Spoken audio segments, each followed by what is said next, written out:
नमस्कार विद्यार्थी मित्रांनो, आपलं जे काही क्वाड्रेटिक इक्वेशन हा चॅप्टर सुरू आहे त्याच्यामध्ये कालच्या तासिकेमध्ये आपण पाहिलं होतं की नेचर ऑफ द रूट्सचा आपण काल अभ्यास केला.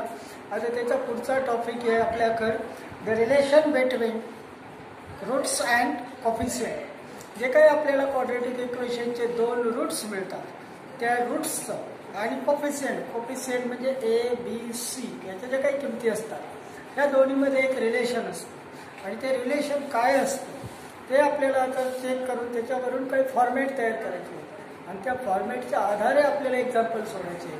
तर पहा आता त्याचं फॉर्मॅट कशा पद्धतीने तयार होईल की relation between roots and coefficient. रूट्समध्ये आणि कोफिशियंटमध्ये काय रिलेशन मिळते पहा. फॉर एक्झाम्पल जर आपण एक्झाम्पल घेतलं ax square plus bx plus c equal to 0 and their roots are alpha and beta. आणि हे जे दोन साईड आहेत याला वाचताना वाचायचं अल्फा, याला वाचताना वाचायचं बीटा. तर क्वाड्रेटिक इक्वेशन निवडले आपण ax square plus bx plus c equal to 0 आणि त्याचे रूट्स घेतलेले आहेत अल्फा आणि बीटा. आता या क्वाड्रेटिक इक्वेशनचे जर आपण रूट्स काढले फॉर्म्युला मेथडने तर आपल्याला roots x equal to minus b plus or minus in square root b square minus 4ac by 2a असे प्लसमध्ये एक मिळणार आणि मायनसमध्ये एक मिळणार. आता इथे काय दोन रूट्स मिळणार आणि कोफिशियंटचा विचार केला तर कोफिशियंट म्हणजे कोणत्या कोणत्या संख्या a b आणि c हे त्याचे कोफिशियंट आहे. आता या कोफिशियंटचा आणि या दोन रूट्सचा काय रिलेशन तयार होतं ते आपल्याला व्हेरीफाय करायचं आहे. आता एका जी दोन किमती आहेत त्या दोन किमतीपैकी पहिला रूट्स आपण अल्फा घेतलंय म्हणून अल्फा बरोबर मायनस बी या ठिकाणी दोन पैकी एक साइन घेऊ आपण plus in square root b square minus 4ac by 2a और सेकंड क्वाड्रेटिक इक्वेशनचे जे काही रूट्स घेतलेले आपण बीटा तर बीटाची किंमत तयार होणार minus b minus b square minus 4ac by 2a. अशा अल्फा आणि बीटाच्या क्वाड्रेटिक इक्वेशनचे दोन रूट्स मिळाल्यानंतर या दोन रूट्सचं ॲडिशन केल्यावर काय कोफिशियंटचं रिलेशन मिळतंय आणि मल्टिप्लिकेशन केल्यावर काय रूट्सचं रिलेशन मिळते ते चेक करायचंय. तर पहिल्यांदा आपण अल्फा प्लस बीटा म्हणजे रूट्सची ॲडिशन करायला लागलो. त्या ॲडिशन वरून काय रिलेशन मिळतंय पाहू. आता अल्फा प्लस बीटा म्हणजे आपल्याला ही अल्फाची व्हॅल्यू प्लस ही बीटाची व्हॅल्यू या दोन्हीची ॲडिशन करून द्यायची आहे. अल्फाची व्हॅल्यू म्हणू आपण minus b plus in square root b square minus 4ac by 2a आणि याच्यामध्ये ॲड करूया आपण बीटाची किंमत minus b minus in square root b square minus 4ac by 2a. आता दोन्ही नंबर फ्रॅक्शन मध्ये आहेत. फ्रॅक्शन मध्ये आपल्याला डिनोमिनेटर इक्वल आहे म्हणजे डिनोमिनेटर दोन्हीचा मिळून आपल्याला लिहिता आहे 2a आणि आता न्यूमरेटरची ॲडिशन करू मायनस बी दोन्हीला सेम साइन असल्यामुळे ॲडिशन होणार मायनस 2b आणि काही स्क्वेअर रूट मधले बी स्क्वेअर मायनस 4ac याला इथं प्लस साइन आहे आणि इथं मायनस साइन आहे त्याच्यामुळे प्लस मायनस एलिमिनेट होणार म्हणजे आपल्याला मिळाले आहे दोन्हीचे addition minus 2b bye 2a. त्याच्यामध्ये 2चं एलिमिनेशन होणार आणि alpha plus beta equal to मिळणार आपल्याला मायनस बी बाय ए. आता त्याच्यावरून आपण काय समजून घ्यायचं की कुठलंही क्वाड्रेटिक इक्वेशन असलं आणि त्याचे जे दोन रूट्स आहेत त्या रूट्सची ॲडिशन केली ॲडिशन जर केली तर ते addition he minus b by ए म्हणजे बी आणि एचं याचं डिवायडेशन मायनसमध्ये जर केलं आपण मायनस साइन घेऊ तर ते डिवायडेशन करून आलेली किंमत आणि अल्फा प्लस बीटा याची आलेली किंमत सेम असते. म्हणजे आपल्याला एखादं क्वाड्रेटिक इक्वेशन मिळालं तर त्याच्या अल्फा प्लस बीटाची जर किंमत करायची असेल तर आपण मायनस बी बाय ए जर केलं तर त्याच्यावरून आपल्याला अल्फा प्लस बीटा मिळू शकतो. हे झालं एक ॲडिशनचं रिलेशन. आता त्याच्यानंतर आपल्याला हेच दोन रूट्स घेऊन मल्टिप्लिकेशन जर केलं तर काय रिलेशन येतं ते चेक करूया. आता आपण अल्फा प्लस बीटाची किंमत फाईंड केली ती मिळाली आपल्याला -b/a. आता अल्फा इंटू बीटा जर घेतलं तर काय होतंय भाऊ, alpha into beta equal to, आता अगोदर अल्फाची किंमत घेऊ आपण -b plus in square root b² - 4ac by 2a आणि याला मल्टिप्लाय घेऊ बीटाची किंमत -b - b² - 4ac by 2a. आता या दोन्हीचं मल्टिप्लिकेशन केल्यावर काय मिळणार पहा आपल्याला, तर आपण -b ने -b plus in square root b² - 4ac आणि या ठिकाणी प्लस साइन आहे, या ठिकाणी मायनस साइन आहे. आपल्याला एक एक्सपेक्ट फॉर्म माहिती आहे पहा, a plus b into a minus b equal to a² - b². तर या ठिकाणी आपल्याला हे फर्स्ट टर्म आहे आणि हे स्क्वेअर रूट मधलं सेकंड टर्म आहे. इथं हे फर्स्ट टर्म, हे स्क्वेअर रूट मधलं सेकंड टर्म. इथं आपल्याकडे प्लस साइन आहे, इथं मायनस साइन आहे. म्हणजे या दोन्हीचं मल्टिप्लिकेशन जर केलं तर a² - b² या फॉर्मॅटने येणार आपल्याकडे b² मायनस मायनस मुळे ते प्लस होणार आणि minus under route b² - 4ac चा जर आपण स्क्वेअर केला तर तो मिळणार आपल्याला b² - 4ac ब्रॅकेट मध्ये मिळणार. आणि त्याच्यानंतर खालचं मल्टिप्लिकेशन 2 × 2 4 a × a² आता हे सोडून घेऊ आपण. b² हा मायनस ने मल्टिप्लाय केलं b² ला तर b² minus into minus plus 4ac by 4a². आता b² एलिमिनेट होणार, शिल्लक राहणार 4ac बाय 4a².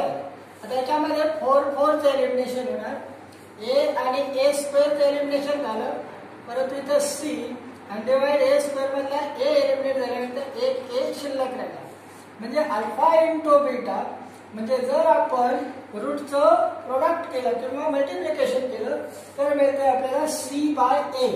म्हणजे आपण c ला जर a ने डिवाइड केलं त्या डिवायडेशनची आलेली किंमत आणि अल्फा बीटाच्या गुणाकाराची आलेली किंमत सारखी येते. म्हणजे आता आपण दोन सूत्र शिकलो.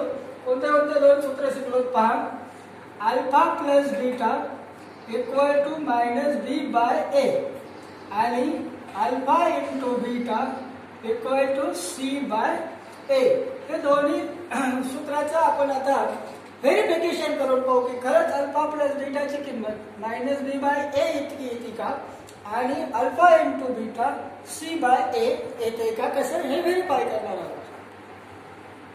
आता आपण इक्वेशन घेतलेले x² + 5x + 6 = 0. आता हे इक्वेशन आपण तीन पैकी कुठलेही एका मेथडने सॉल्व्ह करू. याचे दोन रूट्स काढू आणि त्याच्यानंतर त्या रूट्सचा आणि कोएफिशियंटचे रिलेशन, म्हणजे आता जे आपण दोन सूत्र शिकलो अल्फा प्लस बीटा आणि अल्फा इंटू बीटा, ते रिलेशन योग्य येते का कसं पाहू. तर हे एक्झाम्पल आपल्याला फॅक्टरायझेशनने सॉल्व्ह करता येईल पहा.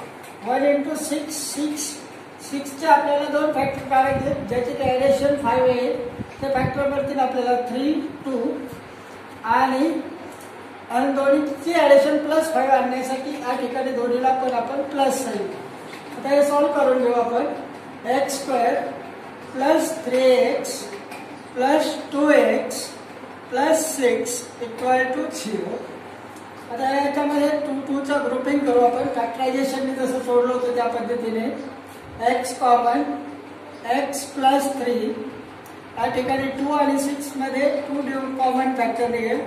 x प्लस 2 ने 6 ला डिवाइड केलं 3 = 0. हा जो सेम ब्रॅकेट आहे याच्यापैकी एक ब्रॅकेट लिहून घेऊ आपण आणि दुसरा ब्रॅकेट तयार करू x + 2 चा = 0. आता याच्या पैकी कुठले तरी एक किंमत 0 आहे आपल्याकडे, म्हणून x + 3 = 0 और x + 2 = 0. आता हे सॉल्व केलं तर x = -3 x = -2. आता या दोन रूट्स मिळाले आपल्याला. आता हे दोन रूट्स म्हणजे कशा कशाची किंमत मिळाली आपल्याला. ही पहिली किंमत अल्फाची आणि दुसरी किंमत बीटाची. आता ते जर नोट करू आपण तर अल्फा बरोबर मिळालेला आहे आपल्याला -3 आणि बीटा बरोबर मिळालेला आहे -2. आता याच्यातले कोफिशियंट, आता जे काही क्वाड्रॅटिक इक्वेशन निवडलं होतं आपण त्याच्यातले कोफिशियंट जर पाहिले तर आपल्याला ते कंपॅरिझन करायचे ax² + bx + cc. तर या ठिकाणी a ची व्हॅल्यू आहे आपल्याकडे 1, b ची व्हॅल्यू आहे +5 आणि c ची व्हॅल्यू +6. आता या दोन्ही रूट्स आणि या कोफिशियंट याच्यामध्ये रिलेशनचे आपण जे दोन फॉर्मॅट तयार केले त्यावरून त्याचं व्हेरिफिकेशन करू. पहिलं फॉर्मॅट तयार केलं बा आपण अल्फा + बीटा = -b/a. या दोन्ही साईड सेम येतात. तर पहा आता आपण चेक करू. अल्फाची किंमत आहे आपल्याकडे -3 प्लस बीटाची किंमत आहे -2 = b ची किंमत आहे 5 आणि a ची किंमत आहे 1. आता -3 + -2 = -5 आणि 1 ने जर डिवाइड केलं -5 ला तर -5 म्हणजे दोन्ही साईड सेम मिळतात. म्हणजे याचा अर्थ हे सूत्र व्हेरीफाय झालं. अल्फा + बीटाची किंमत -b/a इतकी येते. आता दुसरं एक सूत्र घेतलं होतं आपण अल्फा × बीटा = c/a. तर अल्फा × बीटा तर अल्फाची आपल्याकडे -3 × -2 = c ची 6 a ची 1. -3 × -2 6 आणि 6/1 means 6. ह्या पण दोन्ही साईड सेम आलेल्या आहे.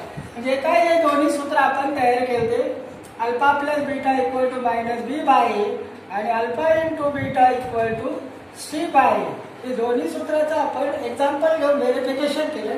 ते दोन्ही सूत्र आपल्याला राईट हँड साईड आणि लेफ्ट हँड साईड इक्वल मिळालेले आहे. म्हणजे आता हे सूत्र वापरून आपल्याला एक्झाम्पल सॉल्व्ह करू शकतो. हे फक्त त्या सूत्राचं आपण व्हेरिफिकेशन करतो. आता या दोन्ही सूत्राचा आधार घेऊन कसे एक्झाम्पल सॉल्व्ह करायचे तर ते आपण करू.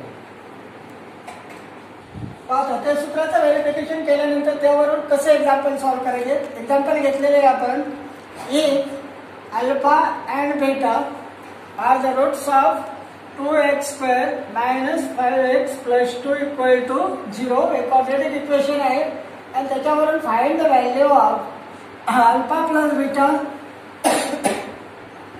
And alpha beta. दोन किमती आपल्याला तयार करायच्या आहेत. आपल्याकडे फॉर्मॅट आहेत त्या रिलेशनच्या फॉर्मॅटचाच उपयोग करायचा आहे. आता आपण अगोदर क्वाड्रॅटिक इक्वेशन लिहून घेऊ.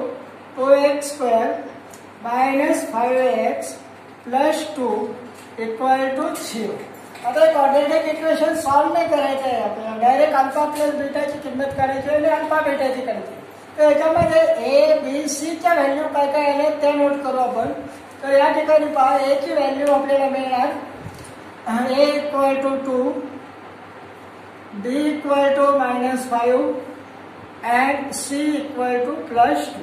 आता दोन किमती मिळाल्यानंतर आपल्याला पहिल्यांदा किंमत व्हेरीफाय करायची अल्फा + बीटा फाइंड करायचं आहे. तर त्यासाठी आपण फॉर्मॅट तयार केलेले आहे अल्फा + बीटा = -b/a = आता b ची व्हॅल्यू मांडू. b ची व्हॅल्यू -5 आहे. ब्रॅकेटमध्ये लिहू आपण -5/a. a ची व्हॅल्यू आहे आपल्याकडे 2. आता हे सॉल्व्ह केलं तर -5/2. ही कशाची व्हॅल्यू मिळाली आपल्याला आता अल्फा + बीटा. अल्फा + बीटा मिळाला आपल्याला 5/2. आता आपण दुसरा चेक करू. दुसरा काय फॉर्मॅट घेतलं होतं आपण अल्फा बीटा. तर अल्फा बीटाची व्हॅल्यू तयार करण्यासाठी आपल्याकडे फॉर्मॅट आहे c/a. तर c ची किंमत पहा. c ची किंमत आहे आपल्याकडे 2 आणि a ची किंमत आहे 2. 2/2 = 1. ही व्हॅल्यू मिळाली आपल्याला अल्फा × बीटाची. म्हणजे आपल्याला हे काही दोन फॉर्मॅट तयार केले आपण. त्याच्यावरून आता क्वाड्रॅटिक इक्वेशन जर मिळालं तर त्याच्यावरून डायरेक्ट कोणत्या किमती काढता येईल आपल्याला अल्फा + बीटा आणि अल्फा बीटा. याचे जे काही दोन फॉर्मॅट आहेत त्या दोन फॉर्मॅटच्या आधारे आपण त्याचे रूट्स न फाइंड करता डायरेक्ट त्या रूट्सची ॲडिशन आणि त्या रूट्सचं मल्टिप्लिकेशन काय येते ते या ठिकाणी आपण फाइंड केलेलं आहे. Now the second example is alpha and beta are the roots of x² + 5x - 1 = 0. Then find the value of alpha cube plus beta cube आणि alpha square plus beta square. आता पहा आपल्याला क्वाड्रॅटिक इक्वेशन मिळाले आहे. त्याचे दोन roots आहेत alpha आणि बीटा. त्याच्यावरून अल्फा आपल्याला दोन किमती फाइंड करायच्या आहेत. तर आपल्याकडे जे काही दोन फॉर्मॅट आहेत अल्फा प्लस बीटा आणि अल्फा इंटू बीटा त्याचा वापर करून अगोदर त्याच्याच किमती आपल्याला तयार करायच्या आहेत. तर पहा सोल्युशनमध्ये पहिलं इक्वेशन आहे आपल्याकडे x square plus 5x minus 1 equal to 0.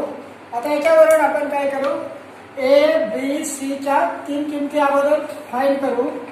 A equal to 1, b equal to 5 and c equal to -1. हे झाले कोफिशियंट तयार. आता आपल्याकडे पहिलं फॉर्मॅट आहे alpha plus beta. Alpha plus beta equal to minus b by a. याच्यावरून किंमत तयार करूया आपण. मायनस बी ची किंमत आहे आपल्याकडे 5 बाय ए ची किंमत आहे 1 इक्वल टू -5. आणि दुसरा फॉर्मॅट होता आपल्याकडे alpha into beta equal to c by a. सी ची किंमत आहे आपल्याकडे -1 ए ची 1 इक्वल टू -1. म्हणजे alpha plus beta equal to मिळाला आहे आपल्याकडे -5 आणि अल्फा बीटा इक्वल टू -1. आता या दोन किमतीचा यूज करायचा आपल्याला वापर करायचा आहे आणि त्याच्यावरून हे दोन किमती फाइंड करायच्या आहेत. तर त्याची पहिली किंमत आहे पहा alpha cube plus beta cube. आता याचा एक्सपेंड फॉर्म आपल्याला ए क्यूब प्लस बी क्यूब याचा एक्सपेंड फॉर्म जो पद्धतीने होतो त्या पद्धतीने याचा एक्सपेंड फॉर्म जर केला तर तो एक्सपेंड फॉर्म होतो in bracket alpha plus beta bracket cube -3 alpha beta in bracket alpha plus beta. हा त्याचा एक्सपेंड फॉर्म आहे. जसं की आपण एक्सपेंड फॉर्मच्या 8वीला असताना सूत्र शिकलो होतो ए क्यूब प्लस बी क्यूबचे. त्यावरून हा एक्सपेंड फॉर्म तयार झालेला आहे. आता याच्यामध्ये आपल्याला किमती कोणत्या कोणत्या माहिती आहेत त्या सबस्टिट्यूट करायच्या आहेत पहा. आता आपल्याला अल्फा प्लस बीटा माहिती आहे, अल्फा बीटा माहिती आहे आणि अल्फा प्लस बीटा माहिती आहे. एका किमती मिळालेल्या आहेत आपल्याला अल्फा प्लस बीटाची -5 आणि अल्फा इंटू बीटाची -1. ती हे एक्सपेंड मध्ये सबस्टिट्यूट करायची आणि मग सोल्युशन तयार करायचं. पहा आता काय सोल्युशन होतं alpha plus beta. Alpha plus बीटाची किंमत आहे आपल्याकडे -5 bracket cube -3 into alpha beta. Alpha बीटाची किंमत तयार करायची आपल्याकडे -1 आणि इंटू परत ब्रॅकेट मध्ये alpha plus beta. Alpha plus beta आहे आपल्याकडे -5. अशा पद्धतीने किमती सबस्टिट्यूट केल्यानंतर आता याचं सोल्युशन तयार करू आपण. -5 क्यूब 5 चा क्यूब होतो 125 परंतु मायनसचा असल्यामुळे मायनसचा क्यूब हा मायनस मध्येच असतो. आता या ठिकाणी पहा minus into minus plus and plus into minus minus minus into minus plus plus into minus minus. आता नंबरचं मल्टिप्लिकेशन करू 3 1 3 अँड 3 5 15. आता दोन्ही नंबर आपल्याला निगेटिव्ह मध्ये मिळालेले आहेत म्हणून त्या दोन्हीचे ऍडिशन होणार -140. म्हणजे काय व्हॅल्यू मिळाली आपल्याला alpha cube plus beta cube equal to -140. अशा पद्धतीने आपण एक सॉल्व केलं. आता दुसरं एक्झाम्पल सॉल्व करू. नंबर 2 मध्ये होतं आपल्याकडे alpha square plus beta square. आता याचा पण आपल्याला एक्सपेंड फॉर्म माहिती असणे गरजेचं आहे. तर त्याचा एक्सपेंड फॉर्म तयार होतो alpha plus beta bracket square -2 alpha beta. आता एक्सपेंड फॉर्म मध्ये आपल्याला परत किमती सबस्टिट्यूट करायचे आहेत अल्फा प्लस बीटा आणि अल्फा इंटू बीटाची. तर पहा या ठिकाणी पहिला ब्रॅकेट आहे आपल्याकडे अल्फा प्लस बीटा. त्याची किंमत मांडू आपण -5 bracket square -2 into alpha beta. Alpha बीटाची किंमत आहे आपल्याकडे -1. आता हे सॉल्व करू. -5 चा स्क्वेअर केला तर तो होणार +25 minus into minus plus 2 1 2. and 25 plus 2 equal to 27. म्हणजे alpha square plus beta square equal to 27. अशा पद्धतीने एक्झाम्पल सॉल्व्ह होते. आता या एक्झाम्पल सॉल्व्ह करण्यासाठी आपण जे काही फॉर्मॅट वापरलेत हे प्रमुख इम्पॉर्टंट फॉर्मॅट आहेत. या फॉर्मॅटचा वापर करूनच आपल्याला alpha cube plus beta cube करता येते किंवा alpha square plus beta square करता येते. अशा पद्धतीने रूट्स आणि त्याचे कोफिशियंट यांचं जे काही रिलेशन असतं त्यावरून आपण दोन फॉर्मॅट तयार केले आणि त्या फॉर्मॅटचा यूज करून आपण वेगवेगळ्या प्रकारचे क्वाड्रॅटिक इक्वेशन सॉल्व्ह करीत आहोत. आता याच्यानंतरही आपण असे डिफरंट टाईपचे क्वाड्रॅटिक इक्वेशन घेणार आहोत आणि ते आपल्याला ह्या जे काही दोन फॉर्मॅट मिळालेले आहेत त्या दोन फॉर्मॅटचा वापर करून सॉल्व्ह करायचे आहे.